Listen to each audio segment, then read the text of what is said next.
The Independent Research Service. That's right. Well, exactly when did your own association with the CIA start, and in what fashion? Did they come to you, or did you go to them? In 1958, when I came home from India, I discussed with student leaders, past and present, many of them active with the National Student Association, this kind of small foundation to encourage Americans to go. They thought it was a good idea, too. I was then told by foundations and professors and friends that I should not do this, that I would get in trouble with the House Un-American Activities Committee, the American Legion, all of those 50s people. And I became convinced that it was impossible.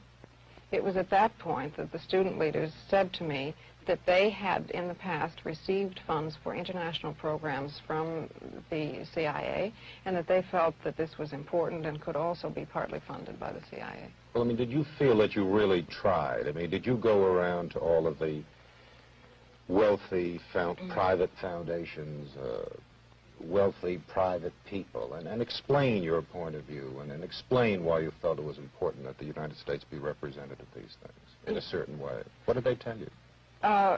They told me that, well, the Ford Foundation, for instance, told me that they thought we were too liberal and too controversial, and that we would endanger their cultural programs in Austria. I mean, the first festival was being held in Vienna.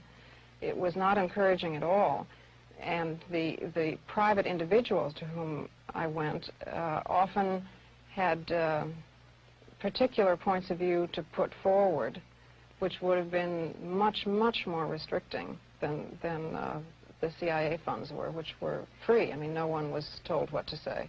You mean they were free? You mean to say it was easier for you to work for the CIA than a private organization? That's right. And the reason I think that comes as a surprise, as it did to me at the time. I mean, I had the conventional liberals' view of the CIA as a right-wing incendiary group, and I was amazed to discover that this was far from the case, that they were enlightened, liberal, nonpartisan activists of the sort who characterized the Kennedy administration, for instance. You have not been working now for the CIA since 1962. You still criticize.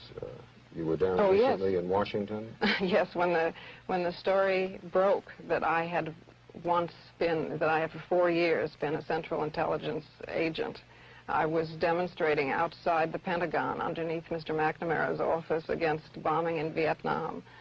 And this didn't precisely fit with the image of a CIA agent, but then